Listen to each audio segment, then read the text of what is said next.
Hello students, मैं unique education site तो and today's my topic is the Cold War. Cold War ਦੀ ਸਥਾਪਨਾ ਹੈ ਜਿਹੜੀ ਫਸਟ ਅਤੇ ਸੈਕੰਡ ਵਰਲਡ ਵਾਰ ਤੋਂ ਬਾਅਦ ਹੋਈ ਸੀ, ਜਿਸ ਅਧੀਨ ਵੱਖ-ਵੱਖ ਦੇਸ਼ਾਂ ਦੇ ਮਨਾਂ ਦੀ ਸਥਿਤੀ ਨੂੰ ਦਰਸਾਇਆ ਗਿਆ, ਜਿਸ ਅਧੀਨ ਇਹ ਕਿਹਾ ਗਿਆ ਕਿ ਵੱਖ-ਵੱਖ ਦੇਸ਼ਾਂ ਦੀ ਮਨੋਸਥਿਤੀ ਕਿਸ ਪ੍ਰਕਾਰ ਦੀ ਹੋਈ, ਕਿਵੇਂ ਵਰਲਡ ਵਾਰ ਹੋਏ ਉਤਪੰਨ ਹੋਇਆ, ਇਸ ਦੇ ਕੀ ਕਾਰਨ ਰਹੇ ਅਤੇ ਇਹ ਕਿਹੜੇ ਕਾਰਨਾਂ ਦਾ ਕਰਕੇ ਪੈਦਾ ਹੋਇਆ, ਇਸ ਦਾ ਬੈਕਗ੍ਰਾਉਂਡ ਕੀ ਰਿਹਾ। ਇਸ ਸੰਬੰਧ ਵਿੱਚ ਅਸੀਂ ਕੋਲਡ ਵਾਰ ਬਾਰੇ ਅੱਜ ਵਿਸਥਾਰ ਨਾਲ ਪੜਾਂਗੇ। ਤਾਂ ਸਟੂਡੈਂਟ, ਸਾਡਾ ਅੱਜ ਦਾ ਟੌਪਿਕ ਹੈ ਕੋਲਡ ਵਾਰ, ਜਿਸ ਨੂੰ ਅਸੀਂ ਸੁੱਤਾ ਹੋਇਆ ਜਵਾਲਾਮੁਖੀ ਵੀ ਕਹਿੰਦੇ ਹਾਂ। ਠੀਕ ਹੈ, ਕੋਲਡ ਵਾਰ ਨੂੰ ਅਸੀਂ ਸੁੱਤਾ ਹੋਇਆ ਜਵਾਲਾਮੁਖੀ ਇਸ ਕਰਕੇ ਕਹਿੰਦੇ ਹਾਂ ਕਿਉਂਕਿ ਇਹ ਕਿਸੇ ਬਾਰੂਦ ਗੋਲਿਆਂ ਸੈਨਿਕਾਂ ਜਾਂ ਯੁੱਧ ਦੁਆਰਾ ਲੜਿਆ ਜਾਣ ਵਾਲਾ ਵਾਰ ਨਹੀਂ ਹੈ, ਬਲਕਿ ਇਹ ਮਨਾਂ ਦੇ ਅੰਦਰ ਚੱਲਣ ਵਾਲਾ ਸੁੱਤਾ ਹੋਇਆ ਜਵਾਲਾਮੁਖੀ ਹੈ, ਜਿਹੜਾ ਕਿ ਕਿਸੇ ਵੱਖ-ਵੱਖ ਯੁੱਧਾਂ ਨੂੰ ਉਭਾਰਨ ਵਿੱਚ ਜਾਂ ਉਹਨਾਂ ਨੂੰ ਪੈਦਾ ਕਰਨ ਵਿੱਚ ਜਿਹੜਾ ਹੈਲਪਫੁਲ ਹੁੰਦਾ ਹੈ। ਤਾਂ ਸਭ ਤੋਂ ਪਹਿਲਾਂ ਇਸ ਦੀ ਇੰਟਰੋਡਕਸ਼ਨ ਬਾਰੇ ਜਾਣ ਲੈਂਦੇ ਹਾਂ ਕਿ ਇਸ ਦੀ ਇੰਟਰੋਡਕਸ਼ਨ ਵਿੱਚ ਕੀ ਲਿਖਿਆ ਹੈ।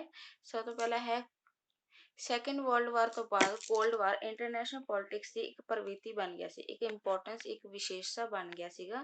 ਠੀਕ ਹੈ, ਜਿਸ ਅਧੀਨ ਕੀ ਹੈ ਵਿਸ਼ਵ ਯੁੱਧ ਤੋਂ ਬਾਅਦ ਹਥਿਆਰਬੰਦ ਸੈਨਿਕਾਂ ਦਾ ਸੰਘਰਸ਼ ਤਾਂ ਖਤਮ ਹੋ ਚੁੱਕਿਆ ਸੀ, ਭਾਵ ਕਿ ਯੁੱਧਾਂ ਵਿੱਚ ਸੈਨਿਕ ਬਾਰੂਦ ਗੋਲਿਆਂ ਦਾ ਯੂਜ਼ ਹੋਣਾ ਤਾਂ ਬੰਦ ਹੋ ਚੁੱਕਿਆ ਸੀ, ਪਰ ਕੀ ਹੈ ਕਰੜੇ ਸ਼ਬਦ, ਆਰੋਪ ਪ੍ਰਤਿਆਰੋਪ, ਵਿਰੋਧਾਂ, ਇੱਕ ਦੂਜੇ ਦੇ ਵਿਰੁੱਧ ਆਲੋਚਨਾ ਕਰਨਾ, ਪ੍ਰਚਾਰ ਕਰਨਾ, ਕੂਟਨੀਤਿਕ ਦਾਅਪੇਚ ਚਲਾਉਣਾ ਆਦਿ ਦਾ ਜਿਹੜਾ ਕੰਮ ਹੈ, ਜਿਹੜਾ ਉਹ ਯੁੱਧ ਹੈ ਜਿਹੜਾ ਉਹ ਸ਼ੁਰੂ ਹੋ ਚੁੱਕਿਆ ਸੀ। ਇੰਟਰਨੈਸ਼ਨਲ ਪੋਲਿਟਿਕਸ ਵਿੱਚ ਬਾਰੂਦ ਗੋਲਿਆਂ ਦੇ ਨਾਲ ਲੜਿਆ ਜਾਣ ਵਾਲਾ ਹਥਿਆਰਬੰਦ ਸੈਨਿਕਾਂ ਦਾ ਜਿਹੜਾ ਸੰਘਰਸ਼ ਤਾਂ ਨਹੀਂ ਹੋਇਆ, ਪਰ ਉਹਨਾਂ ਦਾ ਪ੍ਰਚਾਰ ਹੈ ਜਿਹੜਾ ਬੜੇ ਹੀ ਸ਼ੋਰਗੁਲ ਨਾਲ ਜਿਹੜੇ ਕਾਫੀ ਸ਼ੋਰਗੁਲ ਨਾਲ ਜਿਹੜਾ ਇਹ ਸੰਗਰਾਮ ਸ਼ੁਰੂ ਹੋ ਚੁੱਕਿਆ ਸੀ। ਇੰਟਰਨੈਸ਼ਨਲ ਪੋਲਿਟਿਕਸ ਵਿੱਚ ਇਸ ਨੂੰ ਕੀ ਕਹਿੰਦੇ ਆ, ਕੋਲਡ ਵਾਰ ਕਹਿੰਦੇ ਹਨ, ਜੋ ਕਿ ਸਾਡਾ ਅੱਜ ਦਾ ਟੌਪਿਕ ਹੈ। ਸਭ ਤੋਂ ਪਹਿਲਾਂ ਇਸ ਦੀਆਂ ਕੁਝ ਡੈਫੀਨੇਸ਼ਨਸ ਵੱਖ-ਵੱਖ ਰਾਈਟਰਸ ਦੁਆਰਾ ਦਿੱਤੀਆਂ ਗਈਆਂ ਹਨ। ਸਭ ਤੋਂ ਪਹਿਲਾਂ ਹੈ ਜੋਰਜਸ ਫ੍ਰੈਂਕਲਸ ਅਕੋਰਡਿੰਗ।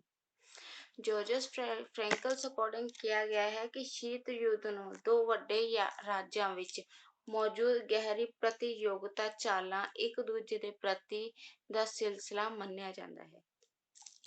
ਭਾਵ ਕਿ ਜਦੋਂ ਦੋ ਵੱਡੇ ਰਾਜਾਂ ਦੇ ਵਿਚਕਾਰ ਗਹਿਰੀ ਪ੍ਰਤੀਯੋਗਤਾ ਚੱਲੀ ਜਾਵੇ, ਆਪਸੀ ਰੋਸ਼ ਦੀ ਪ੍ਰਤਿਆਰੋਪ ਦੀ ਆਲੋਚਨਾ ਸੰਬੰਧੀ ਇੱਕ ਪ੍ਰਤੀਯੋਗਤਾ ਚਲਾਈ ਜਾਵੇ, ਠੀਕ ਹੈ, ਤੇ ਇੱਕ ਦੂਜੇ ਦੇ ਪ੍ਰਤੀ ਇਹ ਜਿਹੜਾ ਸਿਲਸਿਲਾ ਅਪਣਾਇਆ ਜਾਵੇ, ਉਸਨੂੰ ਕੀ ਕਹਿੰਦੇ, ਕੋਲਡ ਵਾਰ ਕਹਿੰਦੇ ਹਨ।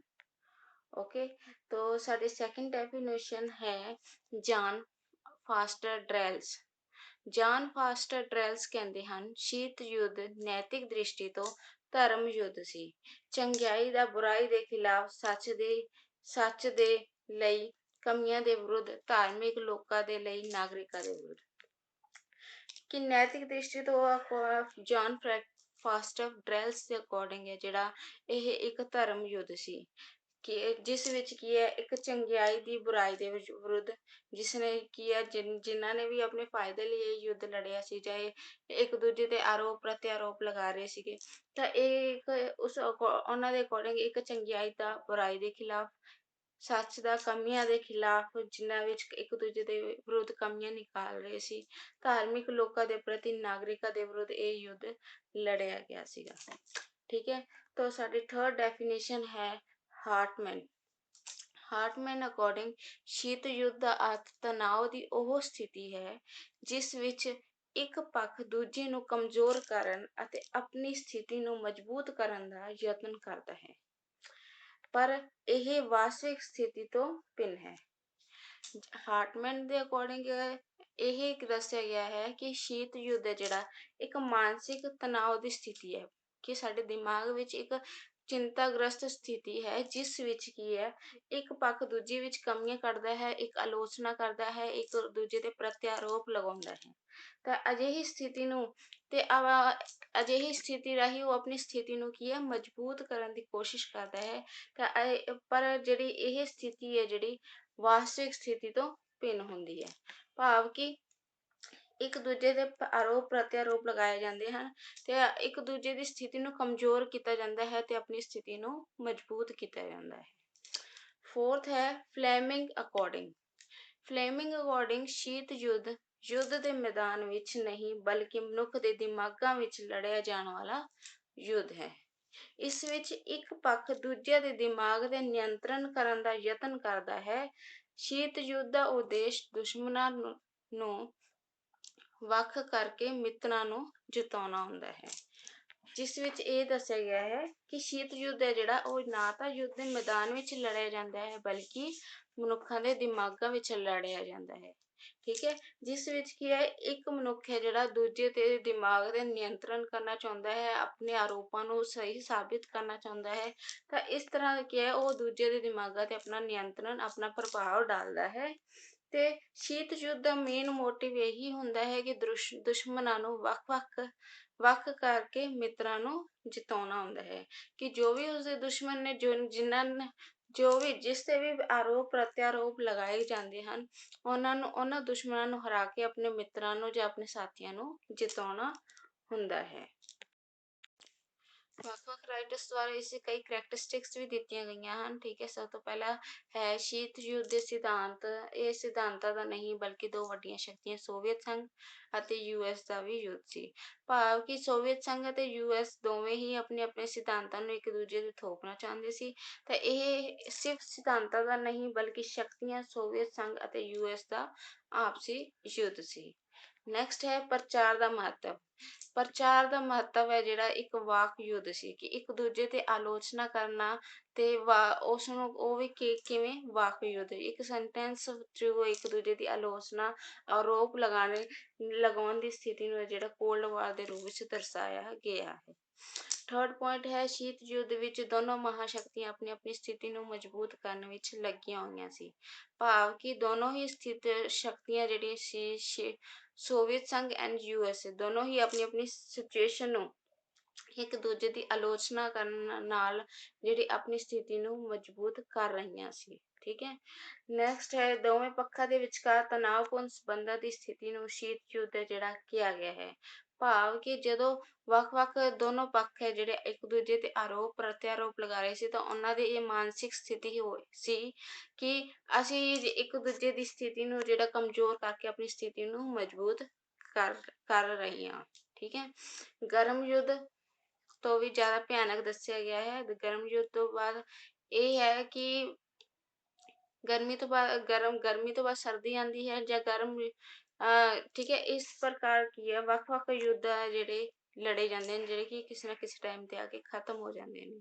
ਪਰੰਤੂ ਕੋਲਡ ਵਾਰ ਹੈ ਜਿਹੜਾ ਇੱਕ ਵੱਖ-ਵੱਖ ਮਨਾਂ ਦੇ ਵਿੱਚ ਉਭਰਿਆ ਹੋਇਆ ਕੋਲਡ ਵਾਰ ਸੀਗਾ ਇੱਕ ਜੋ ਕਿ ਇੱਕ ਸੁੱਤਾ ਹੋਇਆ ਜਵਾਲਾਮੁਖੀ ਦੇ ਰੂਪ ਵਿੱਚ ਸੀ ਜੋ ਕਿ ਜਵਾਲਾਮੁਖੀ ਦੇ ਰੂਪ ਵਿੱਚ ਇੱਕ ਭਿਆਨਕ ਤਬਾਹੀ ਲਿਆਉਣ ਵਾਲਾ ਸੀ ਜਿਸ ਕਾਰਨ ਇਸ ਨੂੰ ਸ਼ੀਤ ਯੁੱਧ ਤੋਂ ਵੀ ਭਿਆਨਕ ਯੁੱਧ ਕਿਹਾ ਗਿਆ ਹੈ।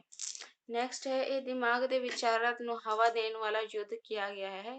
ਠੀਕ ਹੈ, ਦਿਮਾਗ ਦੇ ਵਿੱਚ ਇੱਕ ਦੂਜੇ ਨੂੰ ਜਦੋਂ ਆਲੋਚਨਾ ਕੀਤੀ ਗਈ ਤਾਂ ਇੱਕ ਦੂਜੇ ਨੂੰ ਹਵਾ ਉਹਨਾਂ ਵਿਚਾਰਾਂ ਨੂੰ ਜੋ ਇੱਕ ਦੂਜੇ ਦੇ ਪ੍ਰਤੀ ਅਗੇਂਸਟ ਸੀ ਸਾਡੇ ਵਿਚਾਰ ਉਹਨਾਂ ਨੂੰ ਹਵਾ ਦੇਣ ਵਾਲਾ ਜਿਹੜਾ ਇਹ ਯੁੱਧ ਹੈ ਜਿਹੜਾ ਉਹ ਵੀ ਕਿਹਾ ਗਿਆ ਹੈ। ਨੈਕਸਟ ਹੈ ਸ਼ਸਤਰ ਯੁੱਧ ਤੋਂ ਇਲਾਵਾ ਹੋਰ ਸਾਰੇ ਉਪਰਾਲਿਆਂ ਰਾਹੀਂ ਉਸਨੂੰ ਸਾਹਮਣੇ ਵਾਲੇ ਨੂੰ ਕਮਜ਼ੋਰ ਬਣਾਉਣ ਦਾ ਯਤਨ ਕਰਦੇ ਹਨ। ਠੀਕ ਹੈ, ਇੱਕ ਦੂਜੇ ਦੀ ਸਥਿਤੀ ਨੂੰ ਕਮਜ਼ੋਰ ਕਰਕੇ ਆਪਣੀ ਸਿਚੁਏਸ਼ਨ ਨੂੰ ਮਜ਼ਬੂਤ ਬਣਾਇਆ ਜਾਂਦਾ ਹੈ। ਠੀਕ ਹੈ, ਹੁਣ ਇਸਦੇ ਨੇਚਰ ਬਾਰੇ ਜਾਣ ਲੈਂਦੇ ਹਾਂ। ਠੀਕ ਹੈ, ਇਸ ਦੇ ਨੇਚਰ ਵਿੱਚ ਦੱਸਿਆ ਗਿਆ ਹੈ ਕਿ ਸ਼ੀਤ ਯੁੱਧ ਬਹਿਸ਼ਕਾਰ ਜਾਂ ਤਿਆਗ ਨਹੀਂ ਸਗੋਂ ਦੋ ਮਹਾਸ਼ਕਤੀਆਂ ਦੇ ਸਿੱਧੇ ਟਕਰਾਅ ਦੀ ਹਾਜ਼ਰੀ ਹੈ ਕਿ ਇੱਕ ਦੂਜੇ ਨੂੰ ਬਿਲਕੁਲ ਛੱਡ ਦੇਣਾ ਜਾਂ ਇੱਕ ਦੂਜੇ ਨੂੰ ਤਿਆਗ ਦੇਣਾ ਨਹੀਂ ਬਲਕਿ ਦੋ ਮਹਾਸ਼ਕਤੀਆਂ ਸੀ ਉਸ ਟਾਈਮ ਯੂਐਸਏ ਐਂਡ ਸੋਵੀਅਤ ਸੰਘ ਉਹਨਾਂ ਦੀ ਆਪਸੀ ਟਕਰਾਅ ਦੀ ਸਥਿਤੀ ਨੂੰ ਕੋਲਡ ਵਾਰ ਦੇ ਰੂਪ ਵਿੱਚ ਦਰਸਾਇਆ ਗਿਆ ਹੈ। ਠੀਕ ਹੈ, ਸ਼ੀਤ ਯੁੱਧ ਦੀ ਅਜਿਹੀ ਸਥਿਤੀ ਨੂੰ ਉਸ਼ਣ ਸ਼ਾਂਤੀ ਕਿਹਾ ਜਾਂਦਾ ਹੈ ਅਤੇ ਇਸ ਦੇ ਤਮਾਮ ਸਾਲਾਂ ਵਿੱਚ ਨਾ ਤਾਂ ਪੂਰਨ ਸ਼ਾਂਤੀ ਸੀ ਅਤੇ ਨਾ ਹੀ ਪੂਰਨ ਯੁੱਧ ਲੜਿਆ ਗਿਆ ਸੀ। ਭਾਵ ਕਿ ਇੱਕ ਦੂਜੇ ਤੇ ਜਦੋਂ ਆਰੋਪ ਪ੍ਰਤਿਆਰੋਪ ਲਗਾਏ ਗਏ ਤਾਂ ਨਾ ਤਾਂ ਉਹਨਾਂ ਦੇ ਮਨਾਂ ਵਿੱਚ ਕਿਸੇ ਤਰ੍ਹਾਂ ਦੀ ਸ਼ਾਂਤੀ ਸੀ ਤੇ ਨਾ ਹੀ ਰਿਐਲਿਟੀ ਵਿੱਚ ਕਿਸੇ ਤਰ੍ਹਾਂ ਦਾ ਯੁੱਧ ਲੜਿਆ ਗਿਆ ਸੀ। ਪਰ ਵਾਸਤਵ ਵਿੱਚ ਇਹ ਯੁੱਧ ਪਹਿਲੀ ਪੌੜੀ ਸੀ ਜੋ ਕਿ ਯੁੱਧ ਦੇ ਲਈ ਵਾਤਾਵਰਨ ਤਿਆਰ ਕਰ ਰਹੀ ਸੀ। ਓਕੇ, ਤੋ ਇਹ ਵਿਵਸਥਾ ਆਤੰਕ ਅਤੇ ਡਰ ਨੂੰ ਬਣਾਏ ਰੱਖਣ ਵਾਲੀ ਸਥਿਤੀ ਸੀ। ਜਦ ਆਰੋਪ ਪ੍ਰਤਿਆਰੋਪ ਲਗਾਏ ਗਏ ਤੇ ਇੱਕ ਦੂਜੇ ਦੇ ਮਨਾਂ ਵਿੱਚ ਆਤੰਕ ਅਤੇ ਡਰ ਪੈਦਾ ਕਰਨ ਵਾਲੀ ਸਿਚੁਏਸ਼ਨ ਸੀ। ਆਓ ਹੁਣ ਇਸ ਦੇ ਮੀਨਸ ਬਾਰੇ ਕੁਝ ਪੜ੍ਹ ਲੈਂਦੇ ਹਾਂ। ਠੀਕ ਹੈ, ਮੀਨਸ ਵਿੱਚ ਸਭ ਤੋਂ ਪਹਿਲਾ ਹੈ ਪ੍ਰੋਪੇਗੈਂਡਾ। ਪ੍ਰੋਪੇਗੈਂਡਾ ਤੋਂ ਭਾਵ ਹੈ ਪ੍ਰਚਾਰ। ਇਸ ਵਿੱਚ ਇਹੀ ਲਿਖਿਆ ਗਿਆ ਹੈ ਕਿ ਵੱਖ-ਵੱਖ ਜਦੋਂ ਦੋਨੋਂ ਮਹਾਨ ਸ਼ਕਤੀਆਂ ਆਪਣੀ ਆਪਣੀ ਸਿਚੁਏਸ਼ਨ ਨੂੰ ਬੈਟਰ ਬਣਾਉਣ ਲਈ ਅਤੇ ਇੱਕ ਦੂਜੇ ਦੀ ਸਥਿਤੀ ਨੂੰ ਕਮਜ਼ੋਰ ਕਰਨ ਲਈ ਇੱਕ ਦੂਜੇ ਦੇ ਅਗੇਂਸਟ ਪ੍ਰਚਾਰ ਕਰਦੀਆਂ ਨੇ। ਠੀਕ ਹੈ, ਨਿਊਜ਼ਪੇਪਰ ਰਾਹੀਂ, ਰੇਡੀਓ ਰਾਹੀਂ, ਠੀਕ ਹੈ, ਪੈਂਪਲੇਟਸ ਰਾਹੀਂ ਅਨੇਕਾਂ ਤਰ੍ਹਾਂ ਨਾਲ ਪ੍ਰਚਾਰ ਕਰਦੀਆਂ ਨੇ ਤੇ ਇੱਕ ਦੂਜੇ ਦਾ ਸ਼ੋਸ਼ਣ ਕਰਦੀਆਂ ਨੇ, ਤਾਂ ਉਸ ਨੂੰ ਅਸੀਂ ਪ੍ਰੋਪੇਗੈਂਡਾ ਦੇ ਨਾਮ ਨਾਲ ਜਾਣਦੇ ਹਾਂ। ਸੈਕਿੰਡ ਸਾਡਾ ਮੀਨਸ ਹੈ ਸ਼ਕਤੀ ਦਾ ਪ੍ਰਦਰਸ਼ਨ। ਸ਼ਕਤੀ ਦੇ ਪ੍ਰਦਰਸ਼ਨ ਵਿੱਚ ਆਪਣੀ ਸੈਨਿਕ ਤੇ ਤਕਨੀਕੀ ਸ਼ਕਤੀ ਦੇ ਪ੍ਰਦਰਸ਼ਨ ਰਾਹੀਂ ਦੁਸ਼ਮਣ ਪੱਖ ਨੂੰ ਕਮਜ਼ੋਰ ਦੱਸਣਾ ਤੇ ਆਪਣੀ ਸਿਚੁਏਸ਼ਨ ਨੂੰ ਬੈਟਰ ਬਣਾਉਣ ਦੀ ਸਥਿਤੀ ਨੂੰ ਆਪਣੀ ਸ਼ਕਤੀ ਦਾ ਪ੍ਰਦਰਸ਼ਨ ਰਾਹੀਂ ਜਿਹੜਾ ਦੱਸਿਆ ਜਾਂਦਾ ਹੈ, ਤਾਂ ਉਸ ਸਥਿਤੀ ਨੂੰ ਅਸੀਂ ਸ਼ਕਤੀ ਦੇ ਪ੍ਰਦਰਸ਼ਨ ਰਾਹੀਂ ਦੱਸ ਸਕਦੇ ਹਾਂ। ਠੀਕ ਹੈ, ਤੋ ਇਸ ਵਿੱਚ ਕੀ ਹੈ, ਇੱਕ ਦੇਸ਼ ਹੈ ਜਿਹੜਾ ਉਹ ਆਪਣੀ ਸ਼ਕਤੀ ਦੇ ਪ੍ਰਦਰਸ਼ਨ ਰਾਹੀਂ ਦੂਸਰੇ ਦੇਸ਼ ਪੱਖ ਨੂੰ ਕਮਜ਼ੋਰ ਕਰਦਾ ਹੈ ਤੇ ਆਪਣੀ ਸਿਚੁਏਸ਼ਨ ਨੂੰ ਜ਼ਿਆਦਾ ਬੈਟਰ ਵਧੀਆ ਨਾਲ ਦੱਸਦਾ ਹੈ ਜਾਂ ਆਪਣੀ ਸ਼ਕਤੀ ਨੂੰ ਦਰਸਾਉਂਦਾ ਹੈ, ਤੇ ਇਸ ਨੂੰ ਅਸੀਂ ਸ਼ਕਤੀ ਦੇ ਪ੍ਰਦਰਸ਼ਨ ਰਾਹੀਂ ਜਾਣ ਸਕਦੇ ਹਾਂ। ਆਓ ਹੁਣ ਇਸ ਤੇ ਕੋਲਡ ਵਾਰ ਦੇ ਤੀਸਰੇ ਮੀਨਸ ਬਾਰੇ ਪੜ੍ਹ ਲੈਂਦੇ ਹਾਂ, ਤੀਸਰੇ ਸਾਧਨ ਬਾਰੇ ਪੜ੍ਹ ਲੈਂਦੇ ਹਾਂ, ਕੂਟਨੀਤੀ। ਕੂਟਨੀਤੀ ਨੂੰ ਅਸੀਂ ਡਿਪਲੋਮੈਸੀ ਦੇ ਨਾਮ ਨਾਲ ਵੀ ਜਾਣਦੇ ਹਾਂ ਕਿ ਕੂਟਨੀਤੀ ਹੁੰਦੀ ਹੈ ਇੱਕ ਦੂਜੇ ਦੇ ਕੂਟਨੀਤਿਕ ਸਾਧਨਾਂ ਦੁਆਰਾ ਲੜਿਆ ਜਾਣ ਵਾਲਾ ਸਾਧਨ ਹੈ। ਠੀਕ ਹੈ, ਦੋਵੇਂ ਦੇਸ਼ਾਂ ਨੇ ਕੂਟਨੀਤਿਕ ਚਾਲਾਂ ਚੱਲਣੀਆਂ ਆਰੰਭ ਕਰ ਦਿੱਤੀਆਂ ਸੀ। ਇੱਕ ਦੂਜੇ ਨੂੰ ਕਮਜ਼ੋਰ ਕਰਾਉਣ ਦਾ ਯਤਨ ਕਰਾਉਣਾ ਜਿਹੜਾ ਸ਼ੁਰੂ ਕਰ ਦਿੱਤਾ ਸੀ। ਕਦੇ ਕਦੇ ਕੂਟਨੀਤਿਕ ਪ੍ਰਯੋਗ ਚਲਾਏ ਗਏ। ਠੀਕ ਹੈ, ਯੁੱਧ ਛਲ ਕਪਟ ਦੀ ਚਾਲਾਂ ਦੀ ਉਪਕਰਨ ਨੀਤੀ ਰਾਹੀਂ ਜਿਹੜਾ ਇਹ ਯੁੱਧ ਜਿਹੜਾ ਲੜਿਆ ਗਿਆ ਸੀ। ਵਿਦੇਸ਼ੀ ਦਫ਼ਤਰਾਂ, ਦੂਤ ਕਾਰਜਾਂ ਅਤੇ ਰਾਜਨੇਤਾਵਾਂ ਦੁਆਰਾ ਇਹ ਕੰਮ ਹੈ ਜਿਹੜਾ ਕੀਤਾ ਗਿਆ ਸੀ। ਫੋਰਥ ਪੁਆਇੰਟ ਹੈ ਸਾਡਾ ਜਾਸੂਸੀ।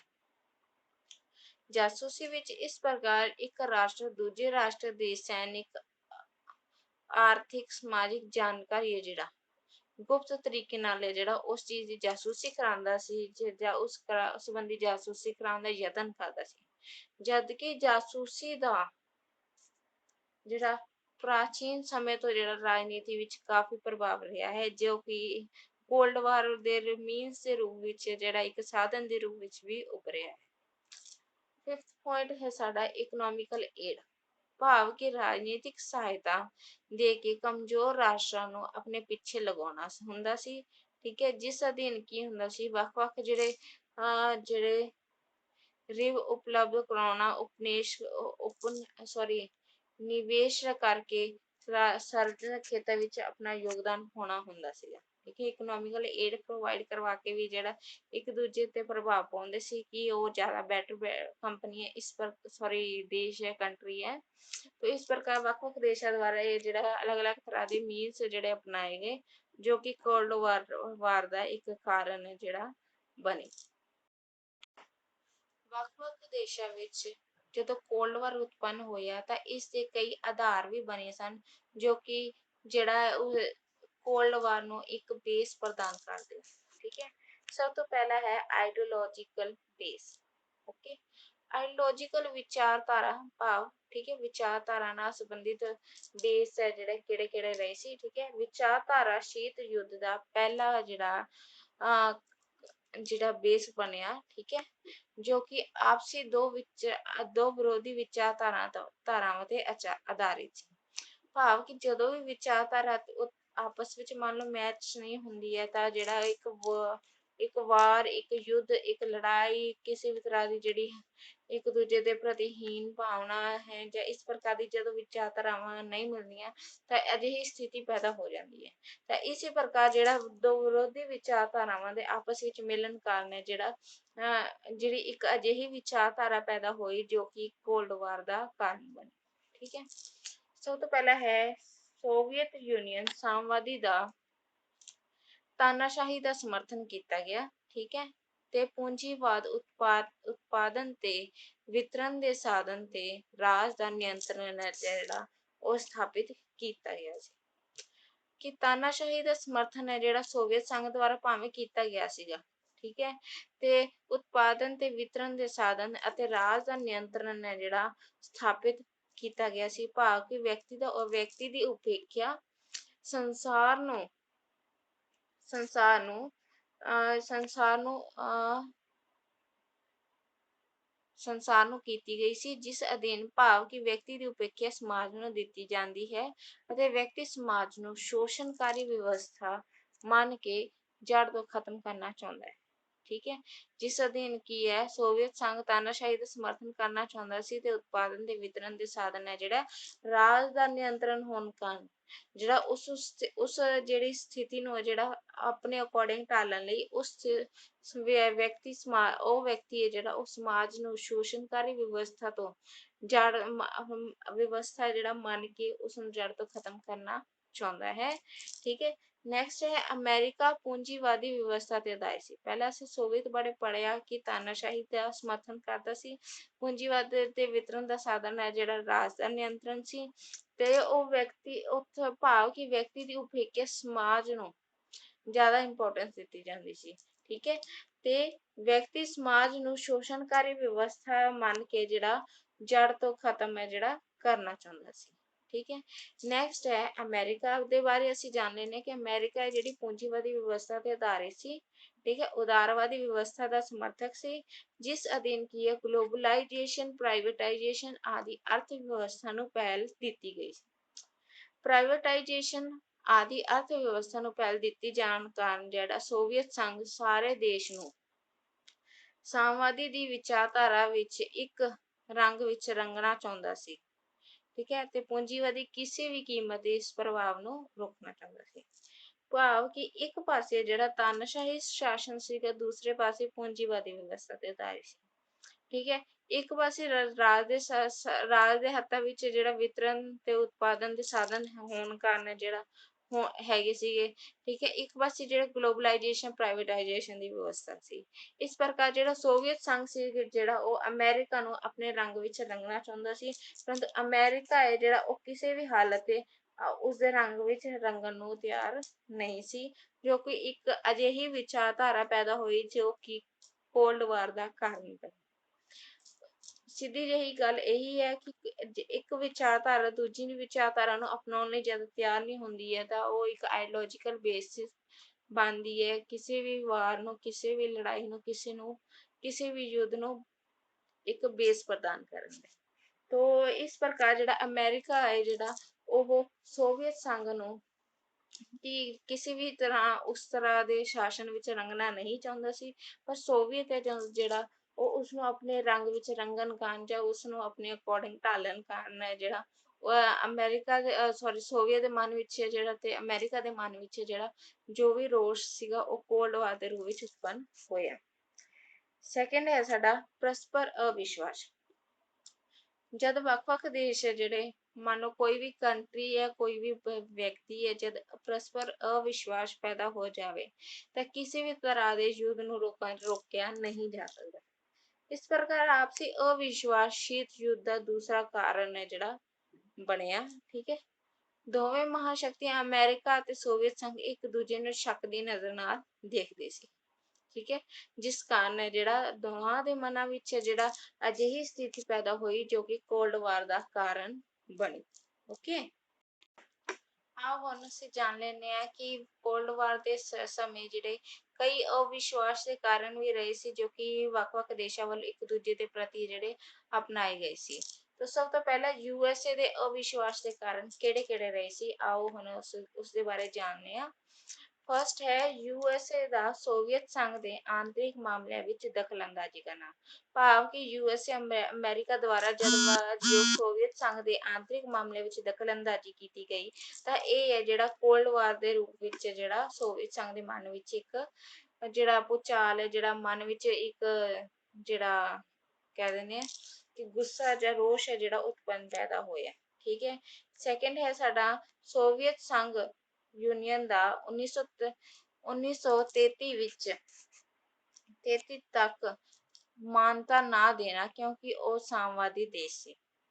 ਕਿ ਸੋਵੀਅਤ ਸੰਘ ਦਾ ਜਦੋਂ ਸੋਵੀਅਤ ਸੰਘ ਨੂੰ 1933 ਤੱਕ ਜਿਹੜਾ ਯੂਐਸ ਦੁਆਰਾ ਜਿਹੜਾ ਇੱਕ ਮਾਨਤਾ ਪ੍ਰਾਪਤ ਦੇਸ਼ ਨਹੀਂ ਬਣਾਇਆ ਗਿਆ ਕਿਉਂਕਿ ਉਹ ਇੱਕ ਸਾਮਵਾਦੀ ਦੇਸ਼ ਸੀ, ਜਿਸ ਕਾਰਨ ਕੀ ਆ ਉਸਨੂੰ ਮਾਨਤਾ ਪ੍ਰਾਪਤ ਕਰਨ ਦੇਣ ਸੰਬੰਧੀ ਜਿਹੜੇ ਕਈ ਦੇਰੀ ਜਿਹੜੀ ਕੀਤੀ ਗਈ। ਥਰਡ ਪੁਆਇੰਟ ਹੈ ਯੂਐਸਏ ਦੁਆਰਾ ਸੋਵੀਅਤ ਨੂੰ ਦਿੱਤੀ ਜਾਣ ਵਾਲੀ ਲੈਂਡ ਲੀਜ਼ ਸਹਾਇਤਾ।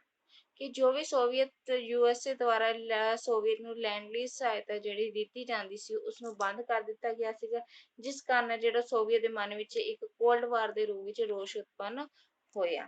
ਠੀਕ ਹੈ। ਫੋਰਥ ਪੁਆਇੰਟ ਹੈ ਸਾਡਾ ਕਾਰਵਾਈ ਨੂੰ ਉਤਸ਼ਾਹ ਦੇਣਾ ਕਿ ਹਿਟਲਰ ਦਾ ਧਿਆਨ ਯੂਰਪ ਤੋਂ ਹਟਾ ਕੇ ਸੋਵੀਅਤ ਸੰਘ ਵੱਲ ਲੱਗ ਜਾਵੇ। ਕਿ ਕਈ ਅਜਿਹੀ ਕਾਰਵਾਈਆਂ ਵੀ ਯੂਐਸਏ ਦੁਆਰਾ ਕੀਤੀਆਂ ਗਈਆਂ ਜੋ ਕਿ ਜਿਹੜਾ ਇਹ ਯੂਰਪ ਜਾਂ ਸੋਵੀਅਤ ਦੇ ਮਨ ਵਿੱਚ ਜਿਹੜਾ ਕੋਲਡ ਵਾਰ ਦੇ ਰੂਪ ਵਿੱਚ ਰੋਸ਼ ਉਤਪੰਨ ਹੋਇਆ। ਫਿਫਥ ਹੈ ਸਾਡਾ ਜਾਪਾਨ ਤੇ ਪਰਮਾਣੂ ਬੰਬ ਸੁੱਟਣ ਦੀ ਜਾਣਕਾਰੀ ਸੋਵੀਅਤ ਨੂੰ ਨਾ ਦੇਣਾ। ਭਾਵ ਕਿ ਅਮਰੀਕਾ ਨੂੰ ਚਾਹੇ ਪਤਾ ਸੀਗਾ ਕਿ ਜਾਪਾਨ ਨੇ ਬੰਬ ਜਿਹੜੇ ਪਰਮਾਣੂ ਬੰਬ ਸੁੱਟਣ ਦੀ ਜਾਣਕਾਰੀ ਜਿਹੜੀ ਸੋਵੀਅਤ ਨੂੰ ਨਹੀਂ ਦਿੱਤੀ ਸੀ, ਜਿਸ ਕਾਰਨ ਜਿਹੜਾ ਸੋਵੀਅਤ ਦੇ ਮਨ ਵਿੱਚ ਕਈ ਤਰ੍ਹਾਂ ਦਾ ਰੋਸ਼ ਹੈ ਜਿਹੜਾ ਕੋਲਡ ਵਾਰ ਦੇ ਰੂਪ ਵਿੱਚ ਉਤਪੰਨ ਹੋਇਆ। ਨੈਕਸਟ ਹੈ ਅਮਰੀਕਾ ਤੇ ਅਵਿਸ਼ਵਾਸ ਦੇ ਕਾਰਨ। ਹੁਣ ਅਮਰੀਕਾ ਤੇ ਅਵਿਸ਼ਵਾਸ ਦਾ ਕਾਰਨ ਕਿਹੜੇ ਕਾਰਨਾਂ ਕਰਕੇ ਹੋਇਆ ਉਹ ਹੁਣ ਅਸੀਂ ਪੜ੍ਹਦੇ ਹਾਂ। ਫਸਟ ਹੈ ਸੋਵੀਅਤ ਦੁਆਰਾ ਅਮਰੀਕਾ ਵਿਰੋਧੀ ਪ੍ਰਚਾਰ ਕਰਨਾ। ਭਾਵ ਕਿ ਸੋਵੀਅਤ ਸੰਘ ਦੁਆਰਾ ਕਈ ਕਾਰਨਾਂ ਕਰਕੇ ਅਮਰੀਕਾ ਵਿਰੋਧੀ ਜਿਹੜਾ ਪ੍ਰਚਾਰ ਕੀਤਾ ਗਿਆ, ਜੋ ਕਿ ਅਮਰੀਕਾ ਦੇ ਮਨ ਵਿੱਚ ਜਿਹੜਾ ਕੋਲਡ ਵਾਰ ਉਤਪੰਨ ਹੋਇਆ। ਠੀਕ ਹੈ। ਸੈਕੰਡ ਹੈ ਸੋਵੀਅਤ ਦੁਆਰਾ ਆਪਣੇ ਪ੍ਰਭਾਵ ਤੋਂ ਇਲਾਵਾ ਬਾਕੀ ਖੇਤਰਾਂ ਵਿੱਚ ਪੁਨਰ ਨਿਰਮਾਣ ਵਿੱਚ ਆਪਣਾ ਸਹਿਯੋਗ ਦੇਣਾ। ਸੋਵੀਅਤ ਦੁਆਰਾ ਵੱਖ-ਵੱਖ ਆਪਣਾ ਜਿਹੜਾ ਪ੍ਰਭਾਵ ਸੀਗਾ ਉਹ ਬਾਕੀ ਖੇਤਰਾਂ ਵਿੱਚ ਜਿਹੜਾ ਪੁਨਰ ਨਿਰਮਾਣ ਦੇ ਰੂਪ ਵਿੱਚ ਜਿਹੜਾ ਉਤਪੰਨ ਹੋਇਆ। ਠੀਕ ਹੈ। ਥਰਡ ਪੁਆਇੰਟ ਹੈ ਸੋਵੀਅਤ ਦੁਆਰਾ ਚੀਨ ਦੇ ਸਾਮਵਾਦੀ ਗੁੱਟ ਦੀ ਸਹਾਇਤਾ ਕਰਨਾ। ਕਿ ਸੋਵੀਅਤ ਦੁਆਰਾ ਜਦ ਚੀਨ ਦੇ ਸਾਮਵਾਦੀ ਗੁੱਟ ਦੀ ਸਹਾਇਤਾ ਕੀਤੀ ਗਈ, ਇਹ ਵੀ ਜਿਹੜਾ ਅਮਰੀਕਾ ਦੇ ਮਨ ਵਿੱਚ ਜਿਹੜਾ ਅਮਰੀਕਾ ਤੇ ਅਵਿਸ਼ਵਾਸ ਦਾ ਕਾਰਨ ਬਣਿਆ ਸੀ। ਠੀਕ ਹੈ। ਤੇ ਫੋਰਥ ਪੁਆਇੰਟ ਹੈ ਸਾਡਾ ਸੋਵੀਅਤ ਦੁਆਰਾ ਅਮਰੀਕਾ ਦੇ ਮਹੱਤਤਾ ਦੇ ਸੰਸਥਾਨਾਂ ਦੀ ਜਾਸੂਸੀ ਕਰਨਾ। ਕਿ ਭਾਵ ਕਿ ਸੋਵੀਅਤ ਦੁਆਰਾ ਕਈ ਅਜਿਹੀ ਕਾਰਵਾਈਆਂ ਵੀ ਕੀਤੀਆਂ ਗਈਆਂ ਜਿਸ ਅਧੀਨ ਇਹ ਪਤਾ ਲੱਗਿਆ ਕਿ ਅਮਰੀਕਾ ਤੇ ਜਿਹੜੀ ਉਹਨਾਂ ਦੀ ਕੀ ਮਹੱਤਤਾ ਹੈ, ਉਹਨਾਂ ਦੇ ਸੰਸਥਾਨਾਂ ਦੀ ਜਾਸੂਸੀ ਜਿਹੜੀ ਪਤਾ ਕਰਾਉਣ ਕਾਰਨ ਜਿਹੜਾ ਅਮਰੀਕਾ ਦੇ ਮਨ ਵਿੱਚ ਜਿਹੜਾ ਇੱਕ ਰੋਸ਼ ਉਤਪੰਨ ਹੋਇਆ, ਜੋ ਕਿ ਕੋਲਡ ਵਾਰ ਦੇ ਰੂਪ ਵਿੱਚ ਉਤਪੰਨ ਹੋਇਆ। Thanks for watching this video. If you like this video, please like, share and subscribe. Thank you.